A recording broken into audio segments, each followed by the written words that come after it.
Mike Heck here for MMAfighting.com in Savannah, Georgia. We just wrapped up iKON FC 5, and what an event it was put on by this man, Jorge Masvidal. How is that promoter hat fitted? Is it fitting a little bit better now that we're 5 events into this thing? I know it says my name, Jorge Masvidal, and I know you just said this man, but it's me and a very strong team behind me. Because I tell you, my part is a strong part, and it's like this, but there's a lot of us to make this happen, so I want to thank each and every one of them. Thank you. You motherfuckers know who you are. From the matchmakers to the guys that are getting the guys on time to the weigh-ins, arranging flights, everything. Thank you, because I think we had one of our best shows. Great turnout. And the fights from top to bottom were fucking amazing. I could be biased. It's my show. You know, but the fights were good. Even the ones that were grappling, not as much punch-oriented. There was a lot of position exchanging, a lot of near submissions, a lot of punching in between, people getting dropped. And I was surprised in a couple fights tonight, man. So I could say there's a couple guys that made me a believer. Torres, Finney.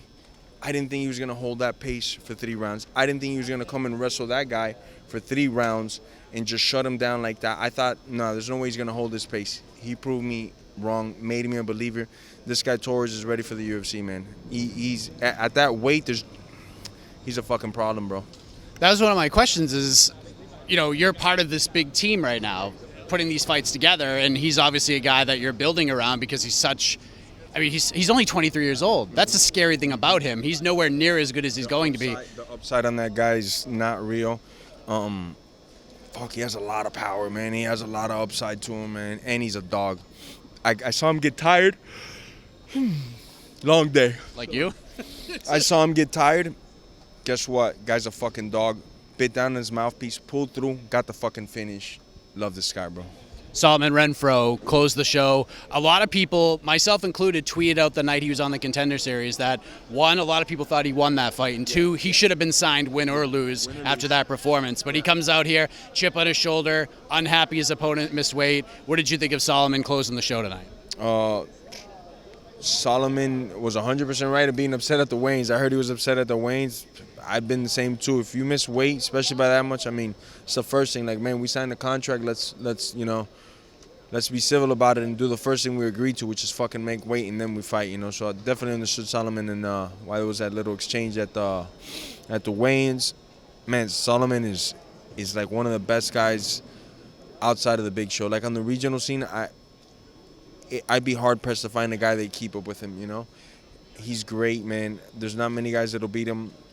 I won't be surprised if Big Show's just calling him tomorrow, you know. So it'd be hard to make that guy on the regional side, you know. Great athlete, good experience, and he wants to fucking hurt people, which is the most exciting, the best thing for the fans, you know. There's like a new law in Savannah that it's death taxes. Malcolm Wellmaker gets an opening fight finish and then jumps over the cage, and you guys have a moment. It happened again tonight. The kid is really talented. He's young. I think that was his second pro fight, and looked great again. Another first-round finish against a guy who is having some success. His composure is not real for the experience that he has. The way he hurts the guys, and he's just like, yeah, I know I hurt you, but it's gonna come. I'll get. It shows he's poised way beyond his years. I want to see this guy more and more and more. He's going to be on our December 2nd card. He knows it already as well. Give him another tougher fight, you know, see where he's at there. But I think this guy could go really far, man. I really believe that. It was a great event, a lot of high-level stuff. I know you were surprised by some of the performances. Who really stood out to you? Like, was there a certain fighter that – I know there were a couple of fights that were very high level, that opened up a lot of eyes that were sitting cage side. Was there any specific performance that you were like – you know, there were certain guys you had your eye on? Fight of the night. Saul Guerrero is a teammate of mine at American Top Team. Been there a long time. I know this guy can wrestle. This guy can grapple. I'm like on 3 hours of sleep. He could do it all, man. And this dude that he fought, Umanov, I might be saying his name wrong. I'm sorry, my brother. Usmanov, thank you, sir, over there. Kind sir. This guy's a stud. Holy smokes, that guy can wrestle, offensive, defense. He could strike, he could kick, he could punch, he could elbow, he could knee, spinning back kicks. The guy had it all. Fight of the night for me easily, and my whole team agreed with me as well. That fight probably impressed me the most because I didn't know which way it was going to go. It was very close, very, very competitive fight. But the Usmanov was able to grapple at times. Saul was very impressive to me. those two kids are both still gonna go to great places. Sal's a stud, Usmanov's a stud. I want to see those guys 2 years from now where they're at. Abdul versus Jose. It impressed me, and not the way that I thought I was gonna be impressed. I thought it was gonna be a stand-up battle galore. Man, these guys showed they had different layers to them. You know, that they kept peeling back the onion, and it just kept getting deeper and deeper. Like, both of them could grapple. Both of them had grappling endurance, great position awareness, would throw good strikes to hurt each other. You know, it wasn't the stand-up fight that we were hoping for as matchmakers, but man, they delivered on the grappling, and it was a great fight, and it left me impressed. Both of them got a lot of upside. I want to see one of those guys fighting for a title for me. You know, so we do got some guys that'll be fighting for the title, and after this show and a couple other shows, we got a good picture and lineup of who's going to be fighting who for the title. Couple last things before we let you go. Couple things have changed.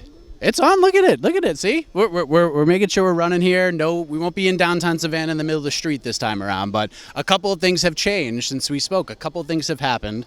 One of which, there's a new welterweight champion in the UFC. Leon Edwards, your good buddy, is the champion of the world right now.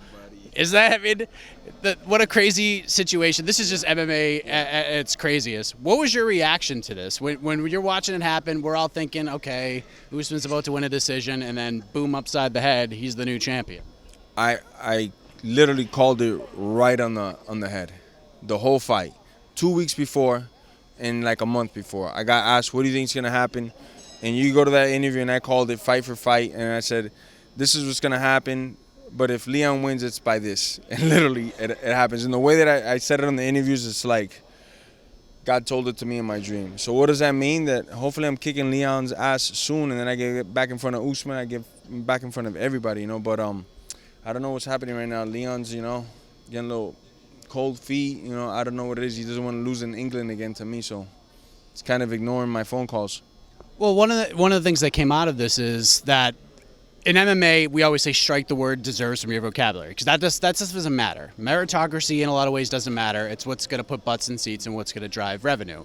And a lot of people like to throw out, fans in particular, because they could be fickle as hell, that, well, maybe Jorge Masvidal doesn't deserve this fight. And you had jumped on Twitter and been like, who are you to tell me what I do and don't deserve? So can you talk about that for a second? Could you kind of expound on that a little bit? Because that seemed to really get your attention a little bit. You fired back saying, who are you to tell me what I deserve? I've been doing this a long time.